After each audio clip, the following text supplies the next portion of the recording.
Hello. Wow, Fern. Yeah, it's a heavy one. That's a heavy one. It's a heavy one. It's heartbreaking, and I'm going to give people a minute to turn on their cameras. Hi. Not turn on their cameras. Sorry about that, guys. Yeah. Can you hear me? If you'll hang on a second, I'm giving people a minute to raise their hands and ask some questions. Um, I wanted to tell you how gorgeous a film it was, but how heartbreaking it was. hmm Yes, it is. And how many places you must have been and how many times your heart must have broken. Well, let me give you a little bit of good news because we all could use a little bit of good news these days. There's a bill before the Canadian Parliament. It was called the Jane Goodall Act, and it's now called S15. And Trump did one good thing. One good thing. The Liberals looked like they were going to lose the election, and then when then Trudeau stepped down, and Mark Carney took his place, and there's a lot of really very positive feelings about him, and it looks like the Liberals are going to win. And why that's important is that the Liberals have put forth a very progressive bill.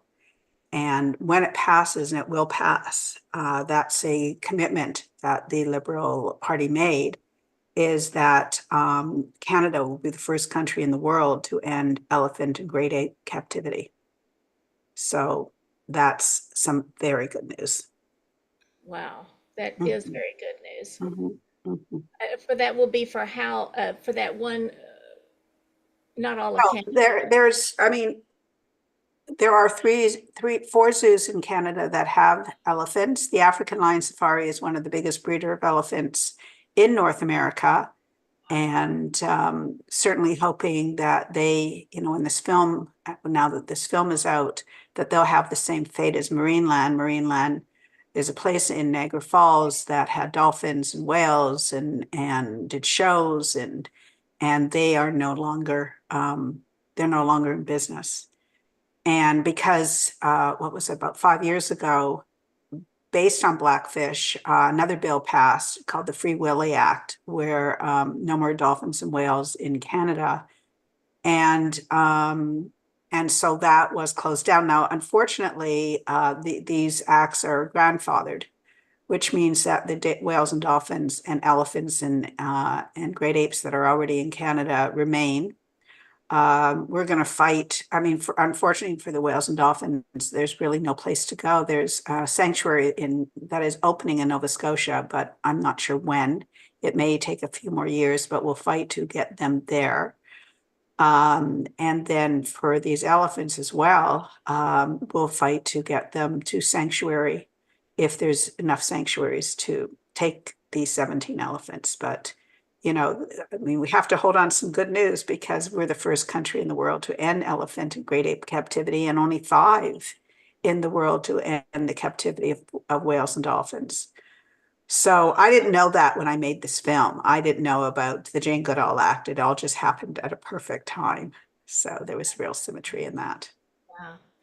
And the question I have is, when you go to these places, do you don't do the research for the zoos or for the animal rights people. You go to the animal rights people and see what they've researched for their sanctuaries, and how have you found the sanctuaries versus the zoos? And then I do with every documentary I take. I usually do about a year worth of research because when I do these difficult films, I have to make sure that all my information is 1,000% correct because they're already the zoos, and wait till we get to the States. The zoos are already incredibly critical of the film and trying to find anything in it that they could value what this film is. And one of the African Lion Safari said, I'm using my, using this documentary for my own political advantage. I don't know what they're talking about, but they're trying hard to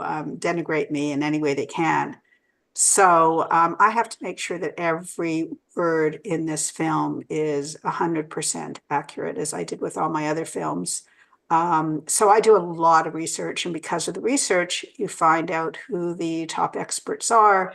You find out what the best stories are. You know, what are the most powerful stories that you can tell? The Swazi 18 was one I found through research. I mean, I knew about Lucy. I knew about the African Lion Safari. I found the Swazi 18 story, the Non-Human Rights Project and their fight to take this to court. So you find the stories and you find the people, and then you decide which are the most powerful stories to tell and who are the storytellers. And so that's how you put together a film. And you know, and we certainly knew about or heard about the eco park in Buenos Aires and how that all came to be. And I wanted to put that in because I wanted to show people that there is an alternative to using live animals, and that is happening. And if they can do it in Buenos Aires, we can certainly do that here.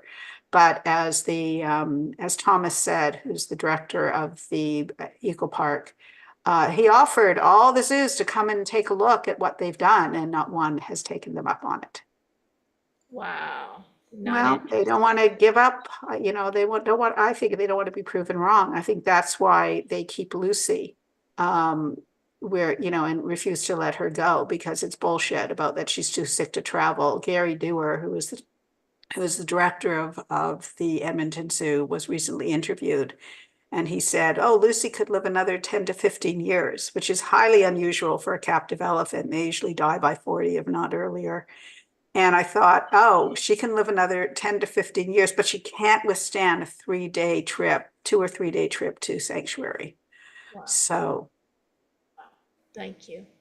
Mhm. All right, we had Danny on here momentarily a while ago, and I want to give her a chance to read some questions in the chat.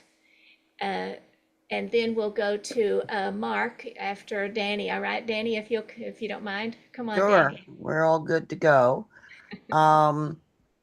So the first question comes from Michael. Let me just get back to his. He asked a couple of questions. And the first one is, there was a preserve in the documentary. My understanding was that animal preservation implies a human hands-off scenario relative to animal conservation having human involvement with adverse effects as part of that. Can you give some examples of any preserves and safaris one can visit to experience wildlife up close in an ethical manner?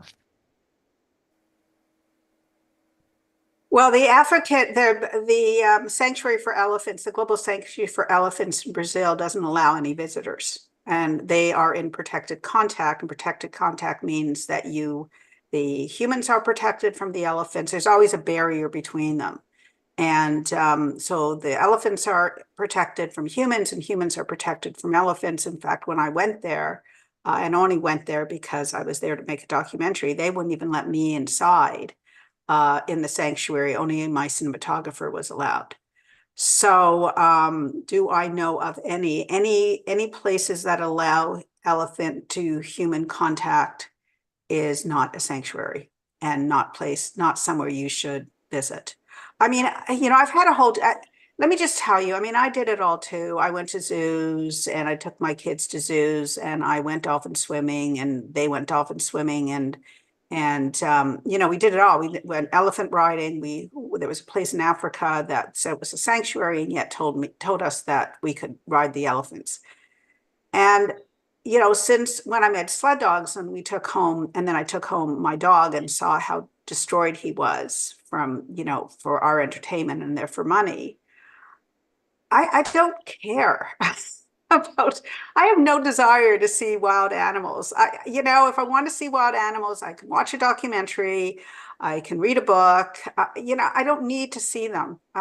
I've changed my whole perspective on animals, and they have as much right to live on this planet as we do, in fact, more, because they contribute to our ecosystem, and let's face it, we destroy it. So I think we've got to get our heads away from that. You know, I mean, I wish that zoos would take on, you know, what the eco parks have done. I know that they're using holograms. They're bringing that to Niagara Falls this summer, Niagara Falls, Canada this summer, where kids can learn about animals using holograms. But I don't need to see animals up close.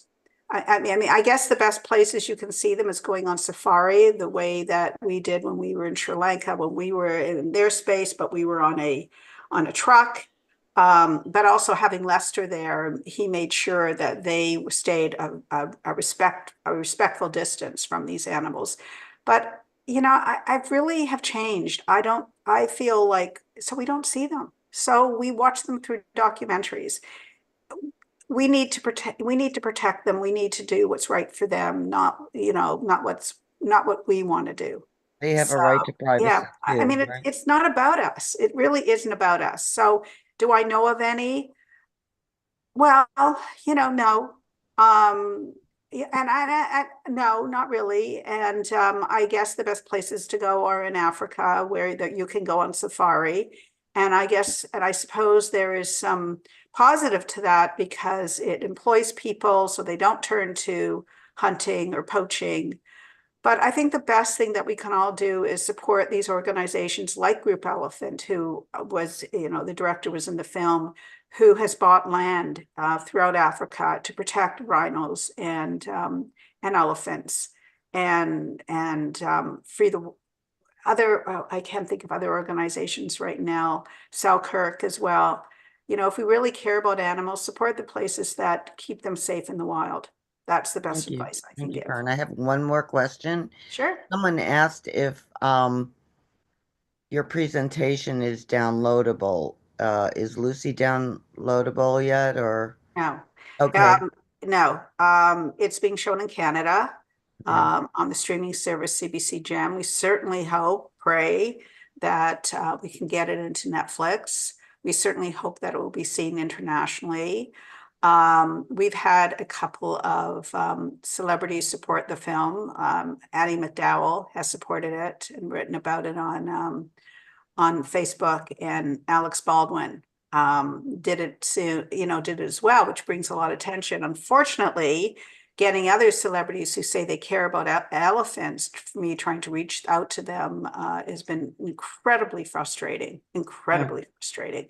Mm. So, you know, I hope that I can persuade. I mean, we're trying with Pamela Anderson, who's Canadian and was part of PETA, but so far no luck.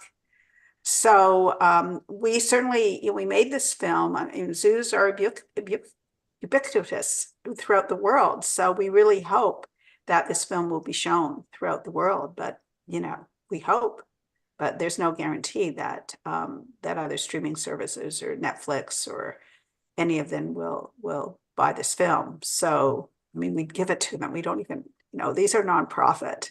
These are nonprofit films. What happens in Canada when CBC, which is our public broadcaster, gives us the green light, and other public other public organizations also give money to make up your budget. If you sell the film, you have to pay them all back first because that money goes into other Canadian filmmakers, and I support that completely. So you don't do this for the money. Right. You don't. Thank you so much for taking our questions. Thank you. All right, Mark will be brought up. Hi, Mark. Hey, there we go. Hi. I love the documentary. Thank I'm you. a little bit surprised that so much in our summit here has to do with Edmonton. And I'm in Edmonton right now, about to embark on this hunger strike in 3 weeks at the Edmonton courthouse. And I was working with a few vegan activists here, and they were telling me about Lucy, because the zoo is like half an hour, 20 minutes from where I live right now. And I've never been to the zoo. But I heard about the conditions, and I thought we had made progress. I thought Lucy had already had clearance to leave, but if she hasn't, then I could try and make one of my demands in this hunger strike to the death. Like, I'm going to the death if there's no action, because I've been on 10 hunger strikes already. So it's very serious. And I feel like if she's, in these conditions, and you're saying you're going to go to your last dying breath, then I might as well do it too. I'm in the city, and we know it's a big issue here in the vegan community. And when I was protesting the rodeo here last year, all of us know about her in the zoo. So if there's any way that I could support you with the documentary through this protest, where we're getting permission to block off 97th Street, which is like one of the main highways here, right in front of the courthouse, that's 10 to 30,000 vehicles per day that will sort of be disrupted to create a signal. And I'm filing an injunction right now to make sure the police can't stop us, and to do it safely and stuff like that. So it's a very peaceful protest, and if it can help you in the city where Lucy is, I'm here. So I'm going to do that if you're interested, if it would help you. Well, we're bringing the film to the Edmonton Documentary Festival, May 13th. So I'll be back again. I've already shown I was already in Edmonton. We're showing it again. And when I'm asking people, I'm not comfortable saying go on a hunger strike. But what I said to people is, please stop going to the zoo. Like, just stop going to the zoo and demand, that it's such a black mark on Edmonton and our country, because she's being held hostage. And there's just such a small group of people who, like Marianne and people from LEAP, who continue. I mean, they're just relentless, and I just applaud them. But I don't know whether, I don't know. I mean, we've got our own problems here, because just north of Toronto is the African lion safari, and it attracts so many visitors. But I wish that there was more people saying, get her to sanctuary. How much more evidence do they possibly need, except that the zoo has done a very good job of saying she's too sick to travel. And it was great hearing Gary say that she can live another 10 to 15 years, because that contradicts what they're being said. So I would just ask you to tell people to come and see this film. That's what I would say. And then we'll talk about it, what the people in Edmonton can and must do in order to help her, because it's disgusting. She's been there since she was 2 years old, and it goes against every part of what an elephant needs. I mean, and it's just reprehensible, and it's reprehensible that they will not let her go to sanctuary. Thank you, Mark. Thank you, Fern. Our next question comes from climate healer Mariquita Solis. Thank you so much for everything you're doing. I was truly inspired. I didn't catch the beginning of it, but I'm going to go back. And I volunteer at a nature center over here, and now I'm questioning, should I volunteer there? But I'll have to go with that later. But so I was with a naturalist last night, and I told her I don't go to zoos, and she went on about the benefits of the zoo. And she said, now the zoos have, there are a couple of tigers. There's a tiger that's going extinct. Now, if it wasn't for the zoos, this tiger would go extinct. And I said, why is the tiger going extinct? And she says, it's not because of human reasons. It was a very quick conversation. I didn't have time to go into anything. But I mean, I don't know. I don't even know what are your thoughts around that? The zoos have done a great job with their propaganda. They've done a great job. I mean, there's all kinds of, we've gotten over 1,000 people talking about the film on our Instagram page. And, there are, I would say, maybe more than half now say I would never go to a zoo. And then the other part say, but zoos are all about conservation and education, and it's bullshit. I mean, I can't say anything more than that. They're elaborate prisons. That's all they are. They're elaborate prisons, and they've done a great job of fooling us and lying to us. And, I was able to, because it turned out really well that I wasn't able to film in the zoos except for one, because they didn't know we were filming as we were filming. So I was able to ask the questions. And it's just so, it's incredible what they say to the public. In order to justify what they're doing. Like, there is no wild left is one of them. And, the African lion safari, she said that when I said to her, but how do you justify keeping these elephants in these small spaces where in the wild they need to roam thousands of kilometers a year? And she said, well, because they're born here, so they're different. They don't have the same needs as wild elephants. Well, that's a lie. Or that one of the people said that this is a sanctuary. And that place where you saw them beating the elephants in Texas, they also talk about that as being a sanctuary.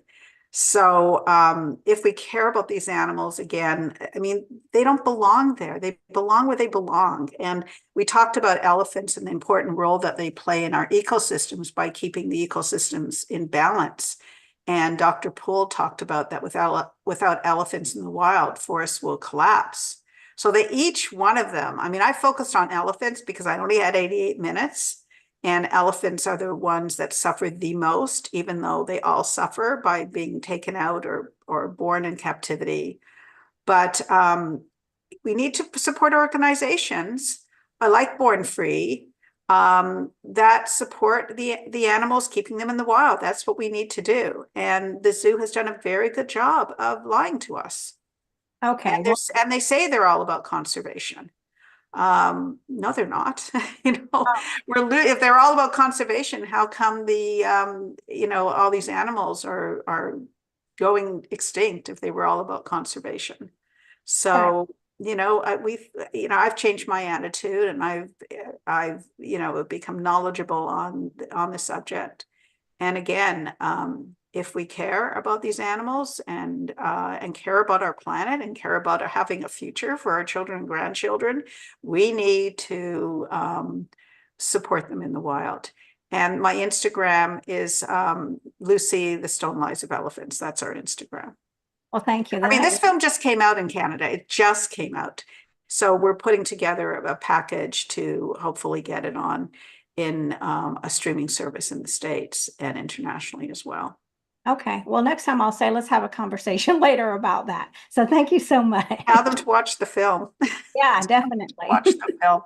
I mean, and there's some people that you're never going to change their mind. I mean, just never.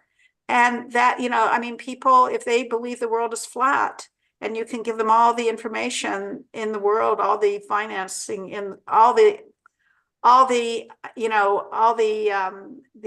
science that shows them the world is round, they're going to still believe the world is flat. So I'm trying to reach those that are questioning it. And the other good news is that the youth today are questioning the moral ethics of having zoos. And many of them are saying, I will never go.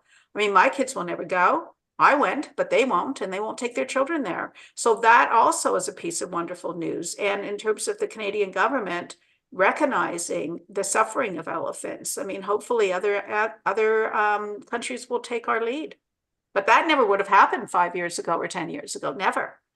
So let's hope we're doing this before it's too late. Thank you, Fern. Thank you, Marikita.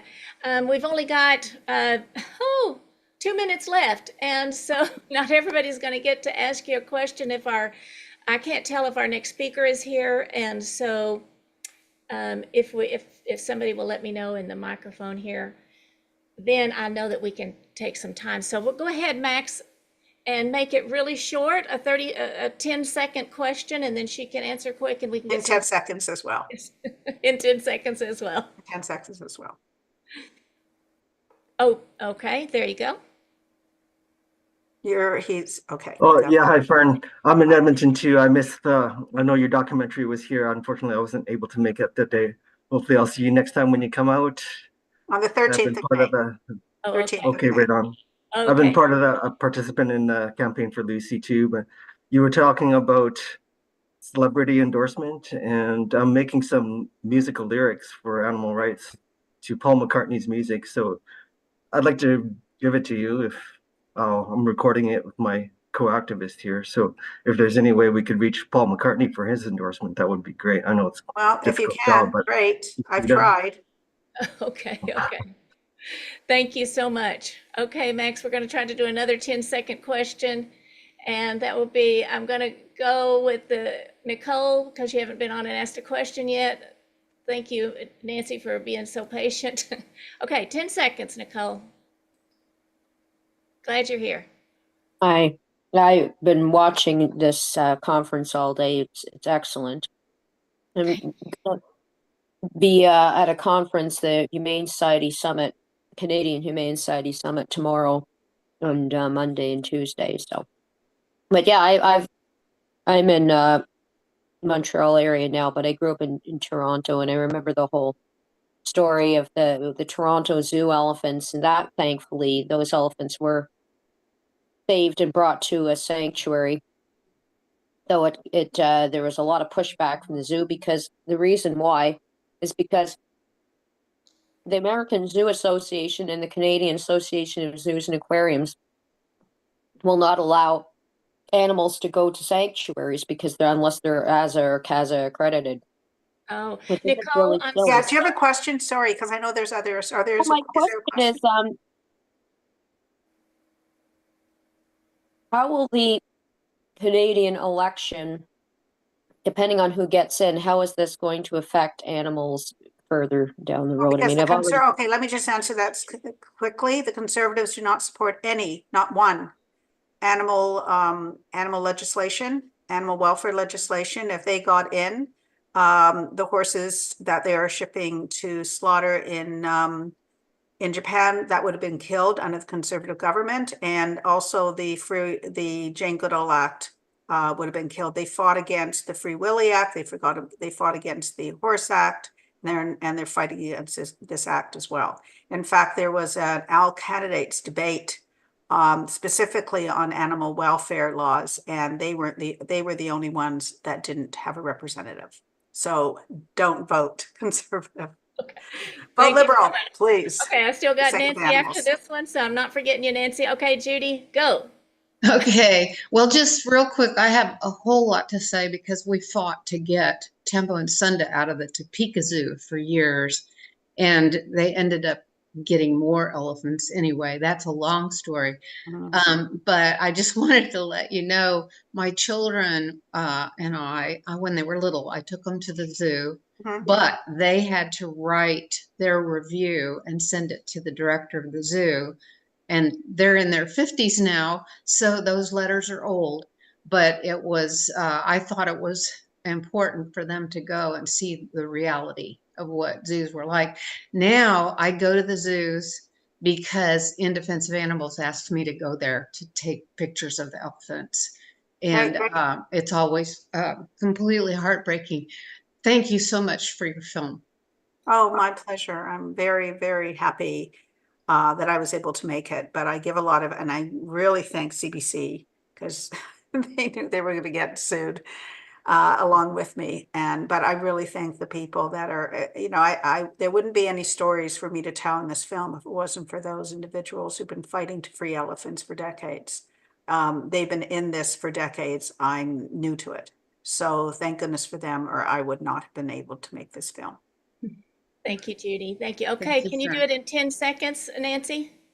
10 seconds. You're off. I did. Thank you so much. Just curious how much your compassion for the elephants, which was beautifully done, translated into going vegan, and what was your journey like? No, let's just focus on the film. Okay. If you have questions about the film, ask me about the film. Well, we're almost out of time anyway, so thank you so much. Thank you, Nancy. And thank you, Fern. We don't have enough time for a journey. That would be wonderful to hear sometime. Our next person is here. Fern, thank you. I hope that a lot of people get to see it. It's very, very. I hope so too. I mean, just to kind of answer the question, the greatest influence, and I've met a lot of extraordinary people making these films for the last 20 years, but the greatest influence on me was my dog that I rescued from the sled dog place. So he was the one that changed my life. Okay, thank you all. Please share it on Instagram. Let everybody know. We have a promo that says everything as well, and hopefully it'll be, people will see it throughout the world. Thank you very much for inviting me. Thank you, Fern. Okay, bye-bye. All right. I am now looking for my notes.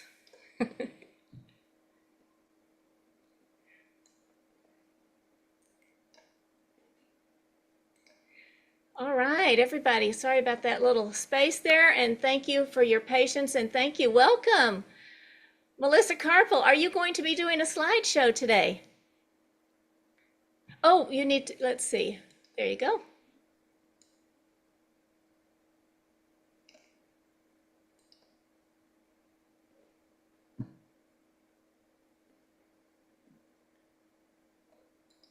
I'm not sure if she's made a co-host yet, because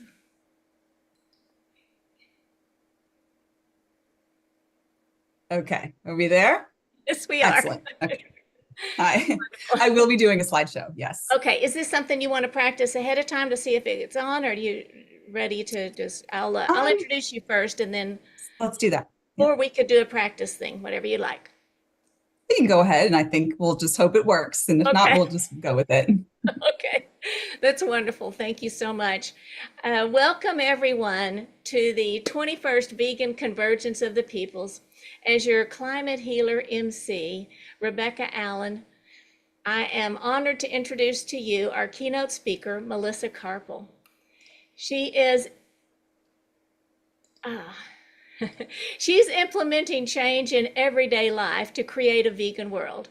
And she has been working with PETA for almost 20 years, right after seeing their video, Meet Your Meat.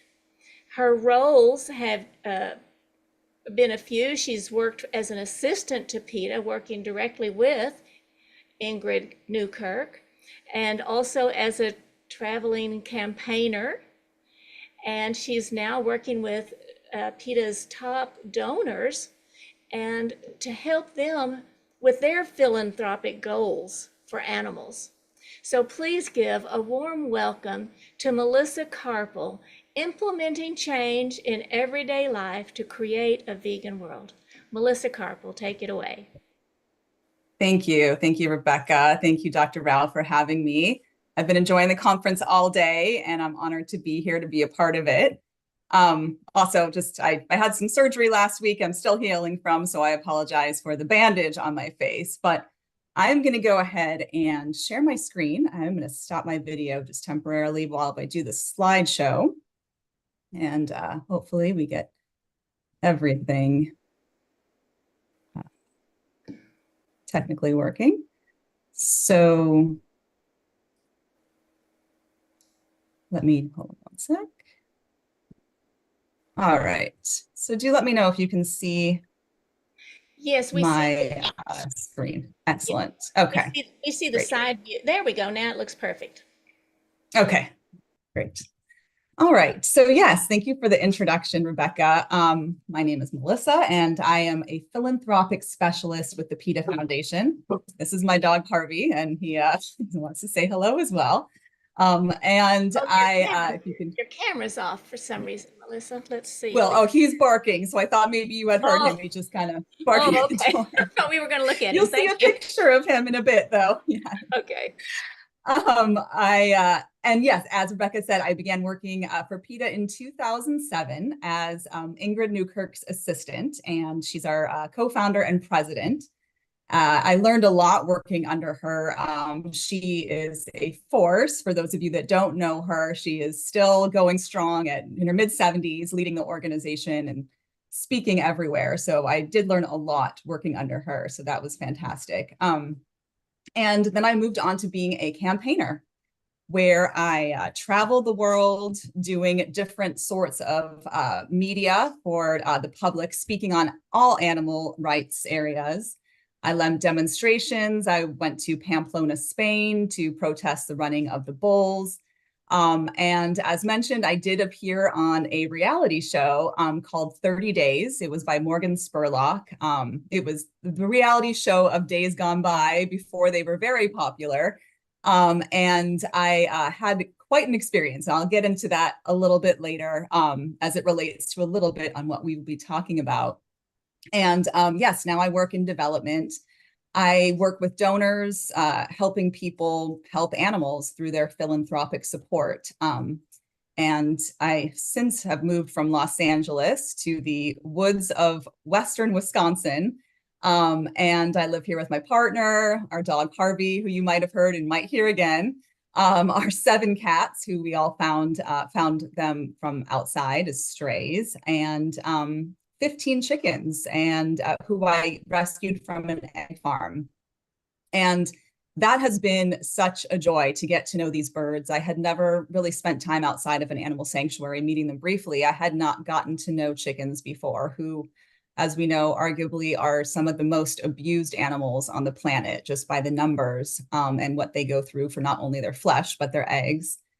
And I had the great joy of being able to rescue 15 of these beings and watch them transform from being held in a shed with no sunlight, no fresh air, the very basics, horrendous conditions, as you all know of, and watching them transform by getting sunlight for the first time, letting them on the grass, they go looking up at the sky.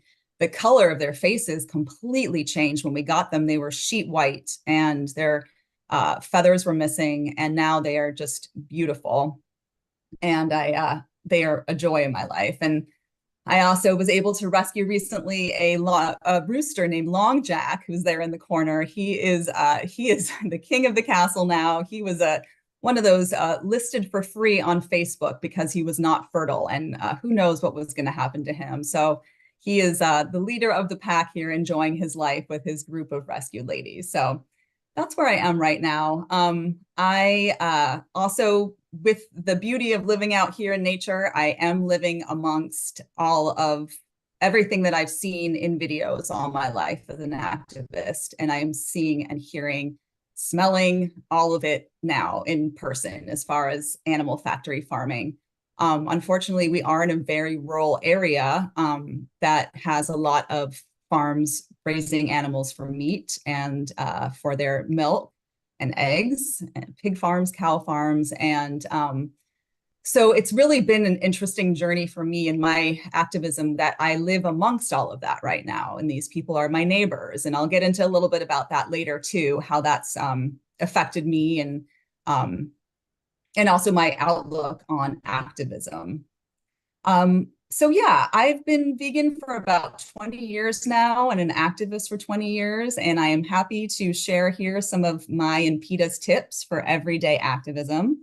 And I know a lot of you are already in the movement and active in your own ways, but I hope that no matter where you are in your vegan and activism journey, that you can find something useful, because there really is something for everyone.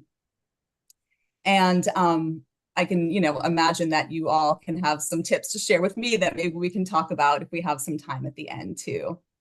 If you're a little bit shy or anxious, not to worry, because as we know, there are tons of things that you can do from your home too. And I'll talk about that in a bit as well. So whether you're a person who likes to go in the streets, or you're someone who likes to be a keyboard activist, we all can contribute to animal liberation. And so you all know that the very best thing that you can do for animals, the most impactful thing, is to be vegan. That's what we're talking about here today. And you can save up to 200 animal lives every year simply by not eating them. And so if you do the math through that, you know that there's something even more important that you can do with your veganism, and not just be eating yourself a vegan diet, but that you can be an effective advocate, encouraging other people to follow your example. So let's start off in the bigger, bolder, out there on the streets sort of activism that exists. So protesting and leafleting, that's something that if you enjoy being in the mix, being out on the streets, having conversations with people, it can be a very effective way of getting the message out. You can meet some like-minded friends, have, flex your muscles with conversations with others. And if you are interested in getting to know people, getting to see what's happening in your area, PETA has an activist network that you can sign up with, and will send you directly emails or texts with events coming up in your area, so that you can stay up to date with what's going on. Or also, if you would like, you can organize protests yourself, and we supply all the materials and help you organize it right on spot for yourself. So you don't have to be living near other people who are or a protest that's already being organized in your area. So PETA also has lots of videos, easy steps, instructions on how to be the best activist that you can be. These videos are short, they're to the point, and they just give some really good tips that we over the years have learned are, that are as helpful as possible for you to have a good experience and for everybody else to have a good experience as well. So the resources are out there to be able to get out on the streets and get out of your comfort zone and be able to advocate for animals. Another really good thing that you can do that also is putting yourself, out in public is to get involved in local politics. And so we are all represented on councils and in Congress. So we have to make our reps work for us. Calling, emailing, or meeting with your local politicians is a great way to advocate because they want to hear from their constituents, and putting an animal rights issue in their minds is the best thing that you can do and should be happening in all areas. So this can be especially effective at the city council level. And there's already a lot of momentum in a lot of areas for mandatory spay and neuter ordinances, for example, dog tethering bans, stopping deer hunts, circus bans. And so if you can talk to your representative about possibly introducing bills or supporting bills, that is something that really can get the momentum going and is bringing as many people as you can to lobby along with you. And so if you wanted to sign up to speak during one of your council meetings, that's something that I've done as well. And it's something that is also a great way to flex your muscles. You only have a few minutes, but so less is more on that. And, I know it's not exactly comfortable, but that is the system that we have the right to be able to go there and speak our mind. And so the council is usually very appreciative, knowing that you probably represent many thousands of other constituents as well. So the more you do this, the easier it does get. Another great way to reach a lot of minds and young minds who are open to this message because of their just natural born compassion that we all have is going to speak at schools. And I've done this before as well, and I've always had good experiences. PETA actually has a program called Teach Kind, which provides different schools with free educational materials. And so you can even host a classroom presentation on any animal rights issue you would like. That could be about maybe getting a school district. You can talk to them about banning field trips to the circus or zoos, or if you just want to get information to kids about vegan eating and maybe help their cafeteria have some more vegan options. I was a guest speaker at my sister-in-law's school. She's an 8th grade teacher. And I had the opportunity to speak with them and introduce the ideas of veganism to a lot of children who had never even been exposed to that before. It was a very gentle message. I didn't share any graphic images. I didn't really get into it. I talked about the transformation of my chickens and how, what they were their living conditions before and how much they changed. And that was a good, example of how the animals are not living well in factory farming conditions. And like I said, I had to be very careful with my language as we are in schools for younger people. But the message comes across. And sometimes the best way to do that is through vegan food itself. So I brought to her cooking class, which was the next period, the same students there, I brought vegan cheese. We made vegan pizza, and I brought some vegan chicken nuggets for them to taste. And it was the first time a lot of those kids had been exposed to vegan food at all. And just showing them it exists, showing them it's delicious and easy to get. And so that was a really great thing to be able to talk about with the kids. So for Teach Kind, if you are a teacher, or you know anybody who is an animal-friendly teacher who'd like to bring any of that curriculum into their classroom, it's all free, it's available. And like I said, it's a gentle message with compassion, empathy for children, and kind of tying in all of that into what they can do in their daily lives for animals. So the most important thing is just to know that it's not comfortable for a lot of us to put ourselves out there. And so effective activism sometimes involves getting outside of your comfort zone and interacting with people who don't already agree with you. It's a good exercise in not worrying about getting, people angry or offended or, nasty, and just stay calm and advocate so that people who are listening can hear what you have to say.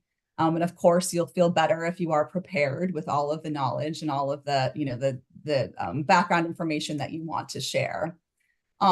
If you do enjoy public speaking, I know some people do Toastmasters, and they will use their speeches for animal rights content. And so it's a great way to use your platform to be able to talk about animals, and people will be listening, to your speech and be able to get information out in that way as well. So you may surprise yourself and realize it's easier than you think. And the biggest thing that I've learned is to just try to be yourself, because that is the most relatable and most influential version of you. So if you are a little more wanting to stay home and, oh, that's not the right slide, that's right. But there's more armchair activism that you can do. You can be a keyboard warrior and an armchair activist, and there's plenty of things that you can do in your daily life that are still quite effective with spreading the message of veganism. Something as simple as language. As we all know, language is very important and can portray a huge array of messages behind just some very simple words. And so it may sound obvious, but we have to set an example with our own language. And I make it a point to never be caught calling animals an it or a that, but rather a he or a she, or use the language who. So if we talk about animals as toasters or sofas, it could be hard to convince people around us that they are sentient beings deserving of respect and care. And so it may sound trivial, but it really isn't. And it makes people think and will stop implying any inferiority.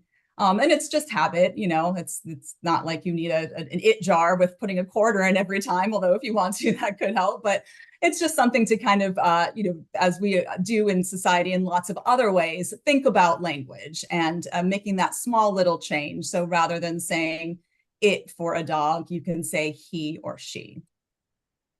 And then even further on that point, so PETA has suggested some updated language in some well-known sayings. You might have heard of killing two birds with one stone. So instead, we say feeding two birds with one scone.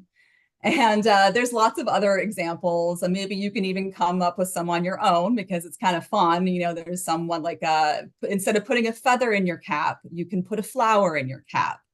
And this seems to be taking on in the public. I've heard just yesterday, there was a non-animal rights, non-animal at all related podcast.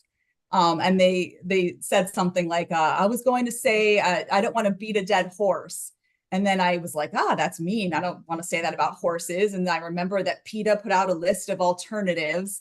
So that you can say, it was like a bird in the hand, or it was worth that in the bush or something. And they said, no, hold on. Okay, it's kill two birds with one stone.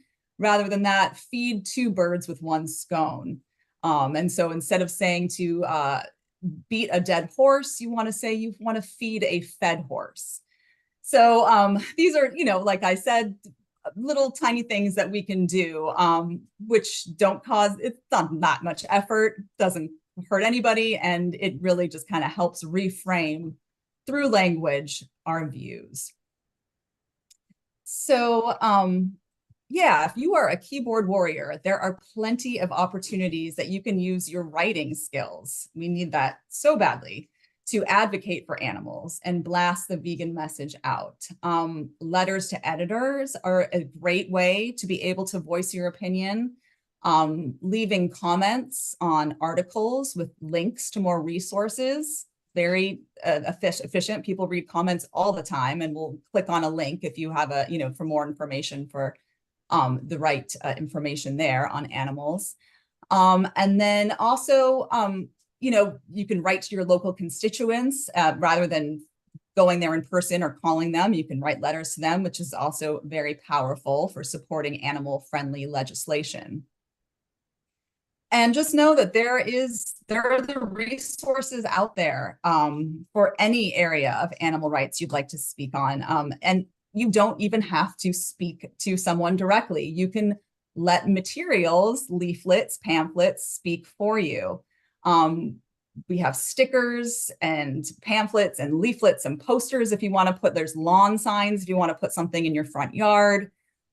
There are a ton of materials, and it's kind of something nice to be able to remember to have some in your purse or your bag at any point, because you don't have to be standing on the street corner passing them out if you don't want to. You can leave them for people to find and to read on their own in waiting rooms, in bathrooms, little libraries. Those are everywhere.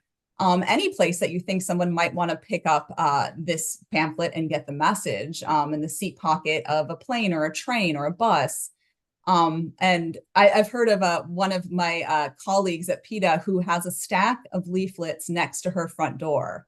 And if somebody comes soliciting with a message, a religious message or any message, and knocking on their door with their information, she'll say to them, okay, I will take your pamphlet, but you have to take one of mine. So that's a good way to make sure to also, I don't think anyone's ever said no to that, because it kind of catches them off guard, and then they walk away with a bunch of vegan recipes that who knows they might want to try. Also bumper stickers, those are a great way to blast the message out without you having to do anything. My mom actually has a bumper sticker on her car that says earthlings.com, which for those of you who don't know, Earthlings is a full-length documentary narrated by Joaquin Phoenix, and it shows every area in which animals are abused in undercover footage, and it is devastating and will change your life. And if you can get someone to watch that, that is very impactful. And so my mom, she had it made, she had it, I don't think she had it designed just on a website. And, hopefully as she drives around Oregon, people are seeing that bumper sticker, wondering what earthlings.com is, looking it up, and hopefully watching that movie and changing their lives for the better. Another great way to, so also, sorry, going back, we have vegan starter kit stands, and these are everywhere, all over the country, and, with free vegan starter kits. And so that is something else that we do.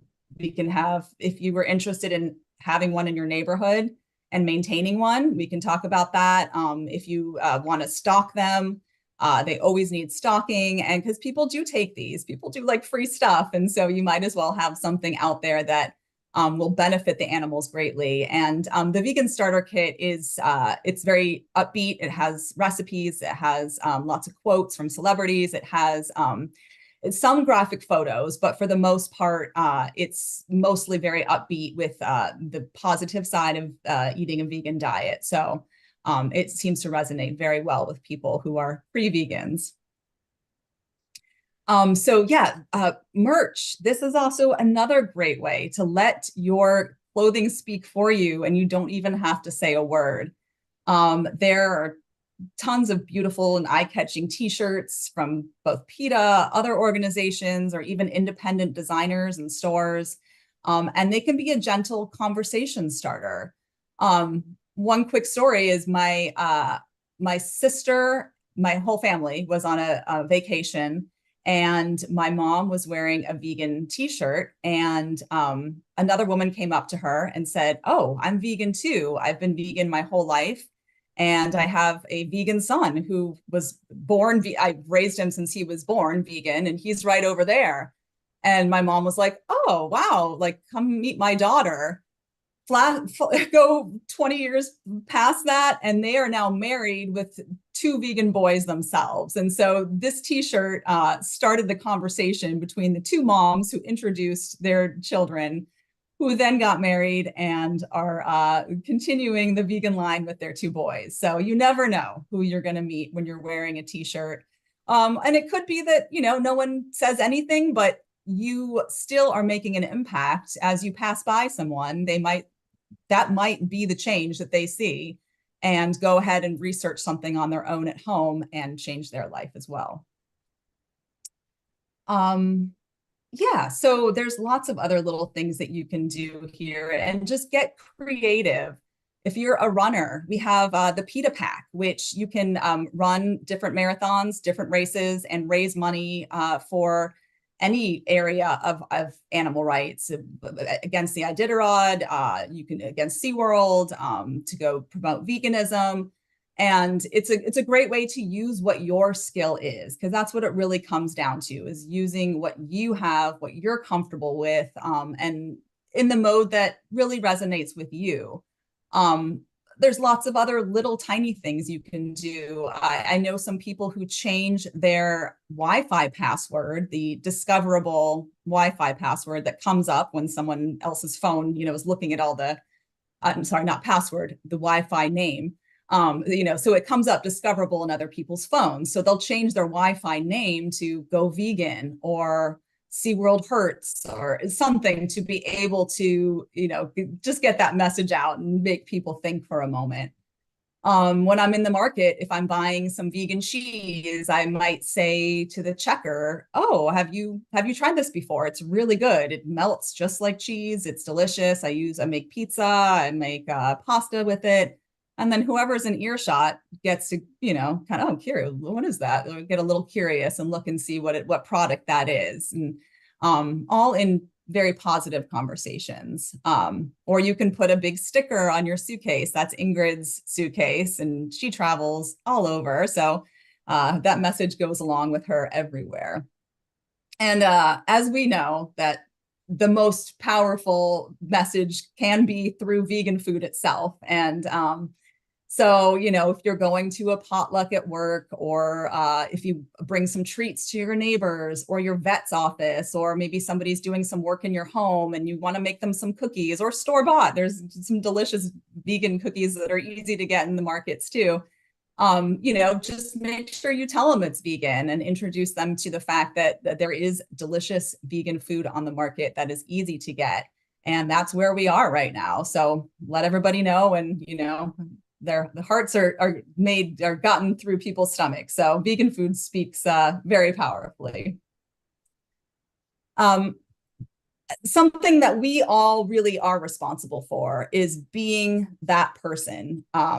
If you see something, you have to say something. I think in some ways human nature is, there's got to be somebody else that's going to do this, or make that phone call, or look into this, or inquire about this dog. And it has to be us. I mean, if you see any act of cruelty and can prevent it on the spot, you have to do so. And don't assume that somebody else will step in, because that someone is you. PETA does have a 24-hour national hotline if you end up seeing any sort of animal cruelty, or if you see an animal mired in a glue trap, that is an emergency too. And if you need help, obviously first call the authorities if it is, and keep yourself and the animal out of danger in the best way you can, but stay on the scene if you can too. And like I said, PETA has a 24-hour phone hotline that you can call, reach somebody live. What it is, it's our PETA staff. We have a team who does this full time, but then we also volunteer as staff members ourselves to have this pager that 24 hours a day is monitored. And we get calls all the time. I mean, you get a call for every shift, at least, you get a lot of them depending on the area. So what it is that we'll talk you through finding whether it is a rehabber you need for a baby animal who's in danger, or working with the authorities to make sure that they show up on the scene if there is an animal in danger. But we're here to help, and just know that it has to be us if we come across any sort of animal who needs help. Now, whether you're leafleting or protesting on the streets, or even if you're just attending a family function, a work event, a friend get together, with anybody who is not yet vegan, you might engage in a discussion on animals, veganism, and your values. So when you do have that conversation, there are some helpful tips and reminders that can help make it as effective for the animals as possible. And I don't mean to imply that there's only one way to deal with all people. Obviously, not all situations will be the same. Some of your interactions will be a one-time and super quick, and so you'd want to get your strongest moral or argument right away. Or with a friend or a loved one, you can have discussions over time. Having materials with you is always great, leaflets, and being able to back up what you're saying.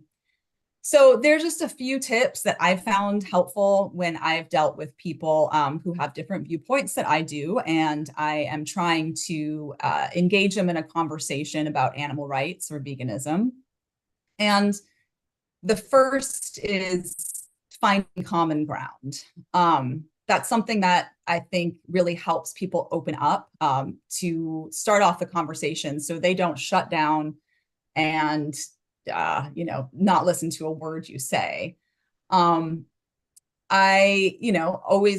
can say something like, I've always loved animals like you. And like you, I ate their flesh, drank their milk, wore their skins until I realized that what I was doing every day was harming them. And I know some of us were born vegan, but many of us were not. And despite what we were exposed to in the media and from our families and schools and mentors about the normalcy of eating animals, we broke through that. And so can the person who you're speaking with. I'll say, stuff like, I love cheese. I love ice cream. I eat it all the time, but mine is made from soy and cashews and almonds and coconuts. And here's why. I used to live in Los Angeles, as I mentioned before, and amongst many like-minded friends, like-minded people. Then I moved to Norfolk, Virginia, which is the headquarters for PETA. Now we're kind of spread out all over the country. A lot of us work remotely, but at that time we were all in the headquarters in Norfolk, Virginia, in this big, beautiful building on the Elizabeth River. And all of us were vegan. So it was like vegan camp. And so it was like preaching to the choir for all of my friends and everybody who I worked with. And the potlucks were incredible, as you can imagine. We had some great food. But it wasn't really until I moved out here into Western Wisconsin that I had to have conversations with and live amongst people who thought very differently from me. And as I had mentioned, I live amongst the cornfields, the soybean fields, and farms where they raise cows for meat and for dairy, and a pig farm and chicken farms for eggs and for meat. And it has been a very interesting part of my activism journey to be amongst all of this. And not only that, but also to have to immerse myself in a community where they have been raising animals for their flesh and for their dairy for their entire lives, and their families before that have, and all of that. They are deeply ingrained in that culture here, which I obviously vehemently oppose. And when I came here, everybody kind of knew it was a little buzz in town, like, oh, the PETA girl's here, and this and that. And so I think that everybody on all ends had a lot of stereotypes that needed to be broken through. But as I said, I vehemently oppose what most of my neighbors do here, but I do live amongst them, and I have to forge relationships with them. There was a hunting contest for photos, a hunting photo contest in the local paper a few years ago, saying, send in your trophies of murdered animals, trophy photos. And I decided to make my own hunting photo of me hunting carrots in my garden. And I sent that picture into the paper. with a caption about being a vegan hunter. And I got some great response from it. I wasn't trying to make light of anything. I was just genuinely saying that you don't have to kill animals in order to forage and have food. And so my neighbor, who is a big hunter, called me, and I was like, oh, here we go. Okay. But he thought it was great. He really appreciated my kind of sense of humor about it, and also that I went out of my comfort zone to submit something like that, and it started a genuine conversation. So that was kind of finding the common ground here with my neighbors and all of that. And I'll get into a little bit more on this when I talk about the reality show in just a few minutes here. But yeah, another way to have the start of a productive conversation with someone who has very different views from you could be to ask them questions. And I like to ask people about their animals. You know, a lot of times these people live with companion animals and know them very well and love them, and they understand their complex emotions and their need for comfort, their feelings. They have the ability to be scared and hurt. But amazingly, as we know, every animal has that capability, not just dogs and cats, and not just the ones who we know. So that seems like a very good launching pad to have a conversation with somebody talking about their companion animals, because they immediately will understand the emotional capacity of their animals. And you can lead that into how chickens and calves and pigs and fish, all animals have the ability to have this emotional capacity and deserve to live a life of their own, of freedom, and in forging their own family, and living a natural life. So that can be a good way to start a positive conversation. And also was touched on earlier in this conference too, about how sometimes it can be overwhelming when you talk about the billions of animals who are killed every year for their flesh. And instead, if you can paint the picture of one animal, that sometimes really helps people relate to who might be on their plate. It personifies and helps to really have somebody visualize the plight of the animals. And so going back to words, as we know, words are so important. So you have to choose your words carefully and use descriptive and accurate accounting language in any way that you can. So, this is a strong example here of, what you might say, what happens to animals is really horrible. And yes, it is, absolutely. But that doesn't paint a picture for someone. And if you only have that short conversation with somebody and you want to really have everything that you say be as impactful as possible for the animals, you might want to paint more of a picture with your words. Something like live chickens are hung upside down by their broken legs in metal shackles, and many of them have their throats slit while still fully conscious. Some even are boiled alive in scalding hot feather removal tanks. I mean, that's a mouthful, yes, but it's something to that effect, of that being able to paint a picture to really accurately describe what these animals go through. So like I said, you might only have the opportunity to, have a few exchanged words with someone. And so you really want to make them count. And so that is one other way to do that. And then also, remain calm. When I first made the connection of how much I had empathy, compassion, and love for animals with what I was doing every day to harm them, I was raging. I was a very angry vegan when I first went vegan and first became an activist. I know that we all go through our the peaks and valleys of, our own journeys. And for me, I was really just angry, and I was ready to debate with anybody and everybody, but I don't think I was very effective in the beginning. And I learned very quickly that I had to take my passion and use it wisely, not only for my own sake, because I was going to burn out and burn bridges very quickly, but of course for the animals. Nobody really wanted to talk to me, and let alone listen to me about going vegan in that state. And it was not sustainable for me. So I learned that instead of angrily debating people and shutting them down, I needed to see myself as helping people see the animal's viewpoint. And, we're not trying to win arguments here for argument's sake. We are saying what we're saying because we know that we are right and it is just. And opening people's hearts and minds to what's happening to the animals is the best way to end the suffering. So how we interact with people is at least as important as what we say when we interact with them. And it's something that really it took time for me. And as I had mentioned before, I had the opportunity to be on this reality show called 30 Days, where they had different episodes where people, the premise was that you have somebody coming into a home of somebody else who have completely different viewpoints for 30 days, and cameras get it all. And so when I was preparing for this show, I didn't know who was going to be living with me and my family.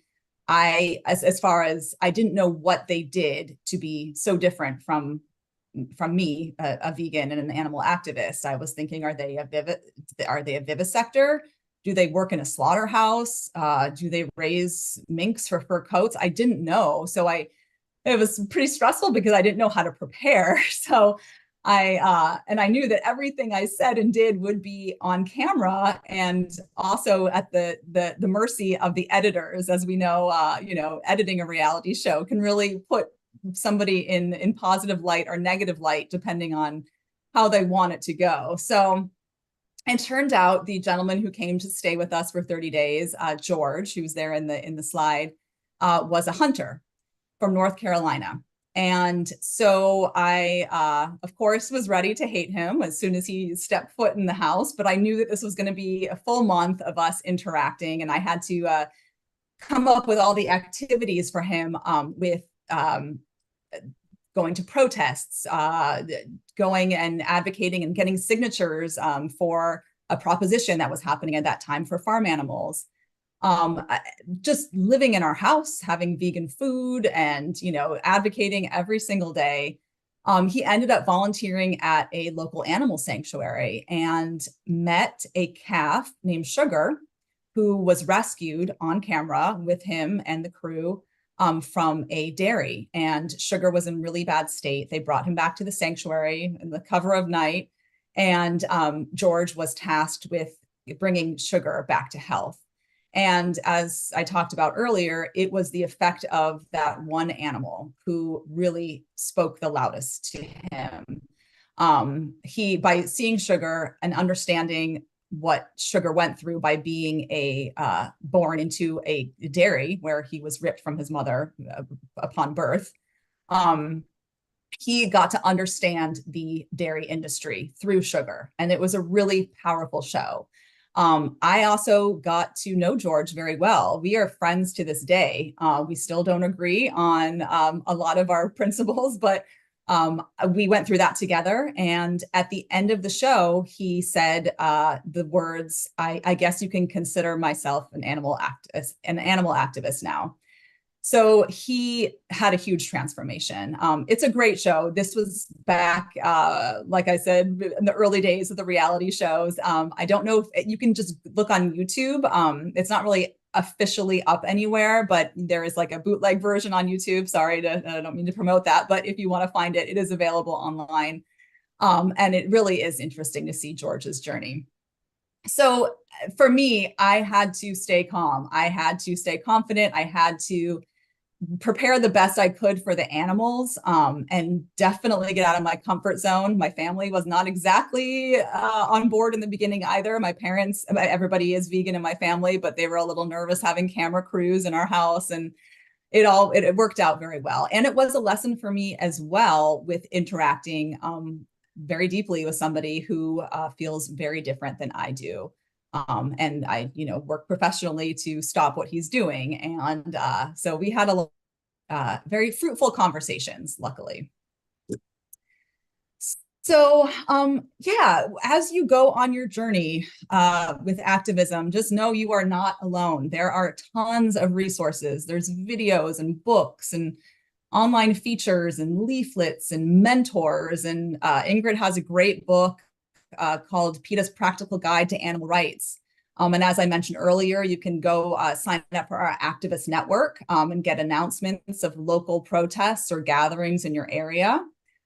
We also have a texting program that's pretty new that you can sign up and get texts about actions for animals that you can just take on right there on your phone. Or it also tells you about local actions for yourself. Excuse me. The biggest thing I think that I have learned is to try to stay positive. We are all in this movement because we are extraordinarily compassionate, empathetic, and understand the pain the animals are going through. And that is something that can easily be overwhelming. And we have access to a ton of very disturbing, a lot of footage and pictures, which I am so grateful for, to be able to share that instantly with people online, opposed to back in the day when you had to write a letter to ask for a VHS tape of the investigation and PETA would mail it to you and then you have to mail it back. I mean, on a click of a button on the internet, people can see what is happening at the, right now at the pyramids of Giza, where the horses and camels and donkeys are being abused everywhere, all over the world. It is being exposed. And I'm grateful for that. But as activists, we need to protect ourselves. And just for me, I don't look at things unless I have to, because I am in this for the long haul. I will always advocate for the animals. I don't want to burn out. I don't want to become hopeless and have to take care, and I just have to take care of myself so that I can continue this. PETA brings in a counselor for free sessions who is an expert in compassion fatigue, and compassion fatigue is real. It's a very real thing where you take on the trauma of what you've seen. And so we just really have to take care of ourselves, stay positive, know that we are winning. We are winning. I mean, we have come so far in my small little town here. We have one market. It's a Piggly Wiggly and it's very small. And they have vegan cheese. They have vegan cream cheese. They have vegan creamers galore, vegan milks. I mean, this is a lot of what we have dreamed of. And I know we have a long way to go. There's a lot to do. And so we just have to stay strong, take care of ourselves, support each other, stay positive, and know that we are on the right side of history. So I encourage you to check out PETA's website for all of those resources. Please email me directly if you have any questions or want to, have a question about any of the resources that I put up here. And keep going. Animal liberation is close, and we just have to keep going, and for all animals. So thank you all for what you do. And I will stop sharing here and turn on my camera. All right, there we are. Wow, thank So you. if there's any That was wonderful. I've known a lot about PETA. I've gotten resources from them, but there's still more I learned from them. So I really appreciate it. I didn't know you had those little stands that people could put PETA information in. That's wonderful. I see we do have some questions. I will go with the people that have questions first, and if there's time, I have one from the chat. So thank you. Let's see, Allison, did you want to go first? Yeah, thank you so much, Melissa. That was very inspiring. And one of the conversations that we've had amongst ourselves, and I don't know how many occasions, circle around the SPCA and how to be active in helping them to see the cause for veganism, whether it's environmentally or for ethical reasons for the animals, for human health. And I was wondering if you have some insight or something you can share with us about your experience or any successes or any stories in regard to the SPCA and where they stand these days, if they have a stance on veganism. Do you have something to share with us? Yeah. Yeah, that's a good question. I know a lot of us, a lot of people come to animal rights through the cuddly animals, dogs and cats, and they're easier to relate to because we know them, we've lived with them, we grew up with them, a lot of us. What I do appreciate with PETA is that we advocate for the less cuddly animals, the ones who don't get a lot of the attention. So that is, I think, something where PETA and ASPCA do diverge. And then also there is, and everyone can kind of look this up on their own too for some more details, but there is a campaign right now that we're bringing attention to the fact that the ASPCA and HSUS do support promoting an organization that it's small helps in factory farming, but it still promotes the idea of humane meat or humane dairy, which doesn't exist. And unfortunately, what it does is that isolates people who think they're doing the right thing by buying let's say free range eggs because they have compassion for chickens. They're going to buy free range eggs. Well, as I think it was also spoken about earlier, there is a myth with free range. And I've seen it myself. I've seen these farms around here where they can technically say, this is free range, organic, cruelty free, whatever label they want to put on there. And technically the chickens have an access point to outside through a little door, but there's 25,000 chickens in a shed and they're not getting there and they're trampling on each other. But they get away with being able to label it free range or, organic, free, cruelty free, all of that. To me, that's dangerous because you're not allowing the people who have the compassion to want to make good choices with their food purchasing to actually do what they want to do, which is cause less harm. And those people probably would be going vegan if they knew that there was no option for them to, in supporting factory farming without, with still purchasing it, it is still cruel. So that labeling it's a very slippery slope. And I think it really isolates the people who want to be doing good and it doesn't give them a chance to really go vegan as they should. So that is another area that we diverge with them. Yeah. Yeah. And I was hearing earlier about the influence of bird flu on whether the chickens can get out or not. They're free range. Right. Thank you so much. Yeah, thanks, Allison. Thank you. Okay, so let's see. We have two more questions, and so Nancy is here. Hi, Nancy.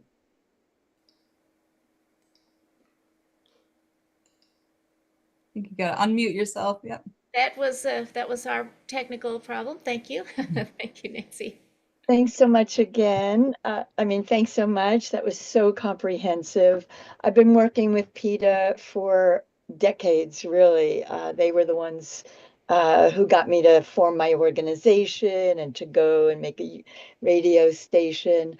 When I hand out their leaflets, like I go through New York City subways and buses and speak out, even though I'm basically shy, I meet three contradictions, or people say about PETA, well, I don't want that literature because. So one question is, are they still putting the label on? I know that was the previous question. And I heard the answer about your differentiation between HSUS and yourself and PETA. But it seems like it would be good to take the label off. That's one. I get feedback about feminism, like, they're so sexist, and also about euthanizing dogs and cats, like going into backyards and euthanizing dogs. So just curious what feedback you get and how you respond. Yeah, no, that I've heard it all too. Absolutely.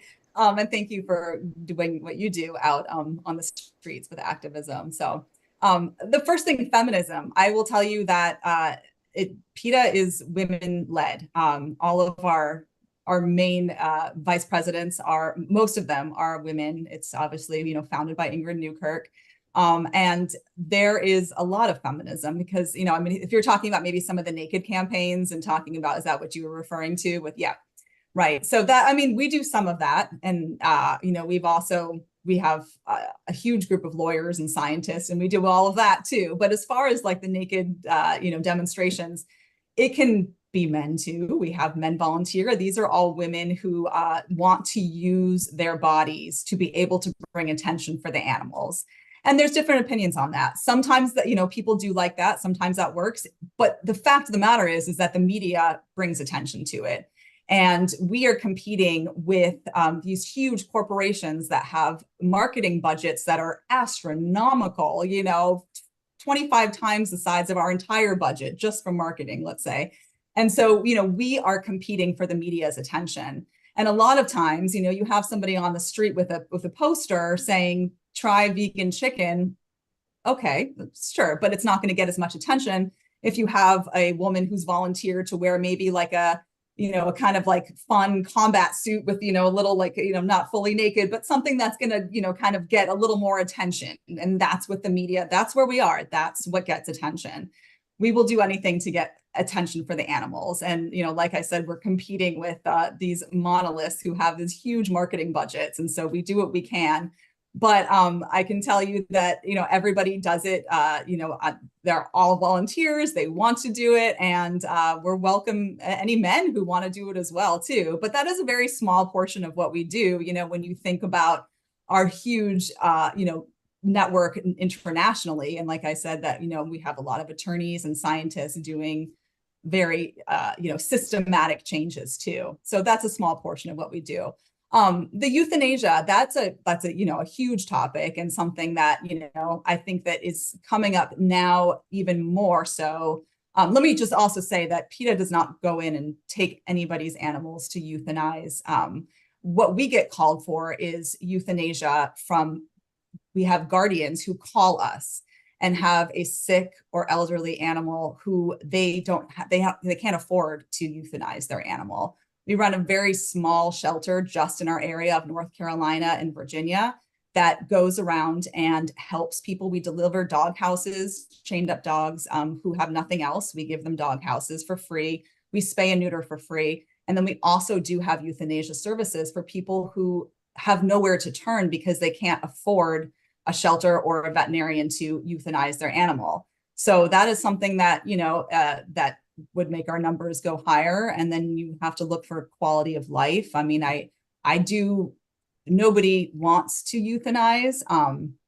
I think that we're in a place right now where, unfortunately, the animal overpopulation crisis is so bad and people need to focus on spaying and neutering and adopting rather than buying.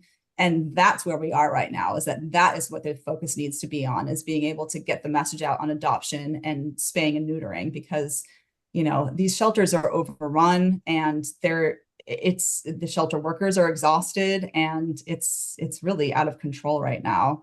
But PETA does what they can in their small area with their own private shelter, being able to go out and, you know, take animals in. We do a lot of adoptions and in the local areas, and also just advocate nationally on adoption and spaying and neuter. Thank you so much. Yeah. Thank you for the question and the answer. And if you have time, we have one more. Mark, if you can make it really short, we'd love to hear from you.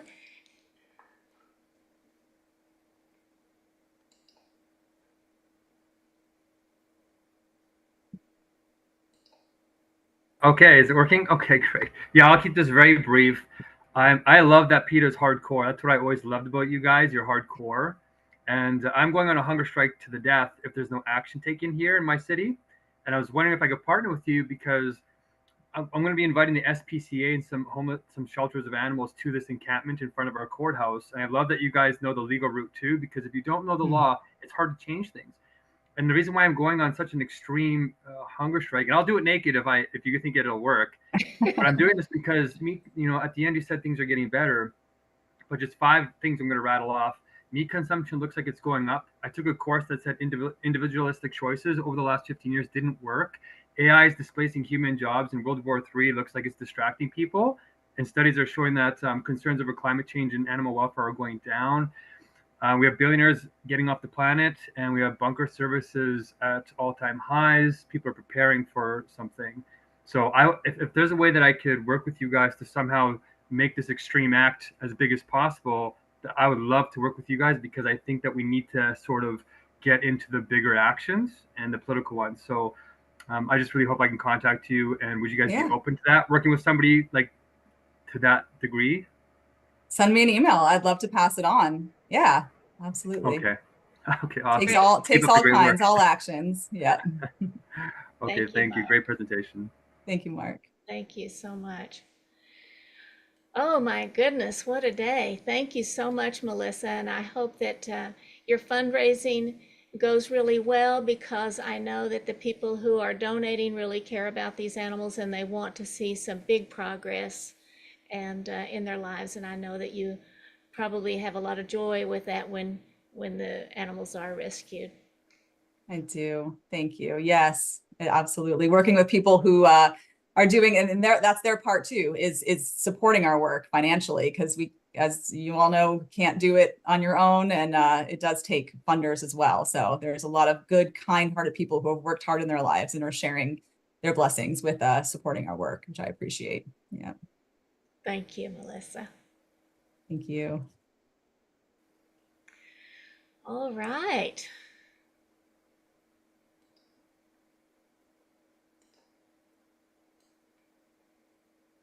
We have heard so many good things today from, my goodness, we heard about small bridges and narrow bridges from Ray and Tobias. We heard about the big media this afternoon with Jane Velez Mitchell. We got to hear some comedy, and then we heard about Dr. Heister, who is battling trapping in Montana and wants compassionate conservation. And then we were moved by that video of Lucy. So many things must be on our hearts and minds. And so we're going to, before we close, I want to remind you to check out the Climate Healers page and go to Climate Healer For You calendar. And you can join us on Mondays, and we'll talk and hear what we each have to say. And now we are honored to have Dakota Mathis, who is going to close us out, and then we can all come on camera and wave goodbye. Thank you, Dakota, for being here. And he's with the Interfaith Vegan Coalition. BJ, am I audible? Yes, you are. Okay, I've had a little bit of internet connection trouble today, so I hope I don't cut out. Thank you all for being here, and there's so much energy that's kind of got, shifted for me all day. I think I would just like to close with a prayer, if that's okay with everybody, and I'm going to turn my camera off while I pray.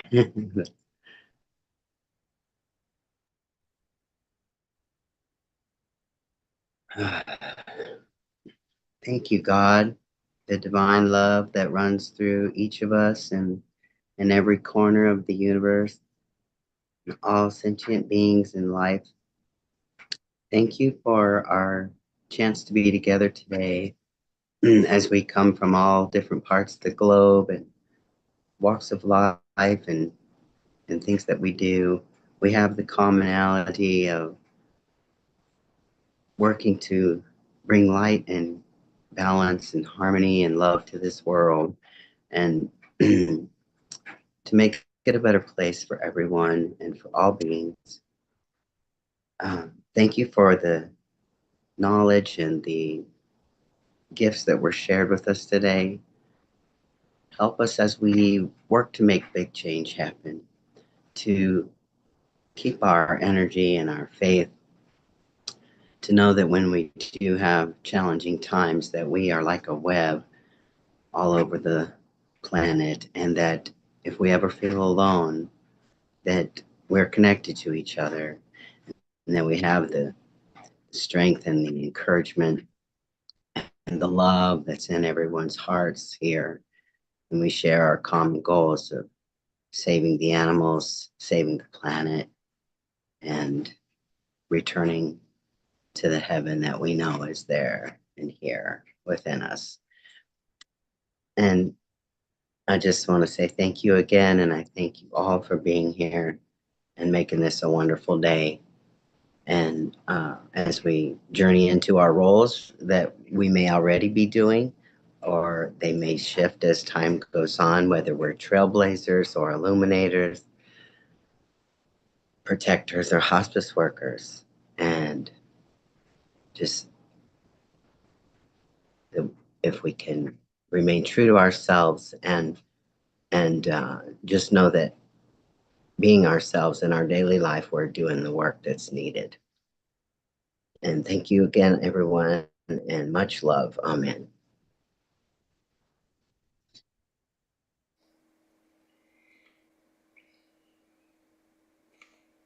Thank you, Dakota.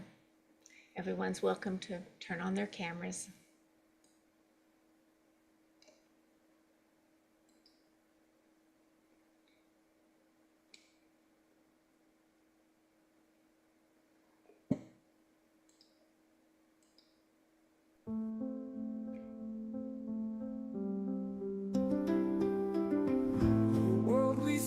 Yeah, BJ.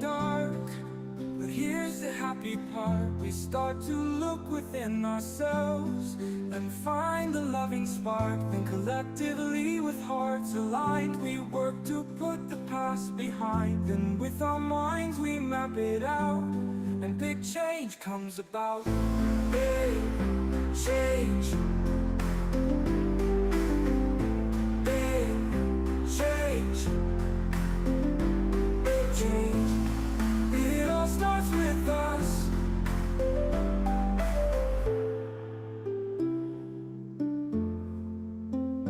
Big change. Big change. Big change. It all starts with us.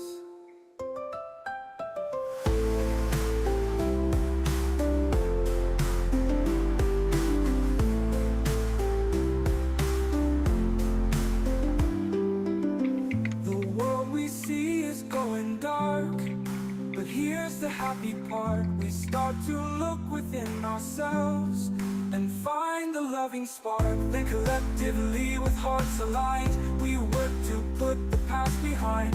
And with our minds we map it out, and big change comes about. Big change. Big change. Big change. Big change. It all starts with us.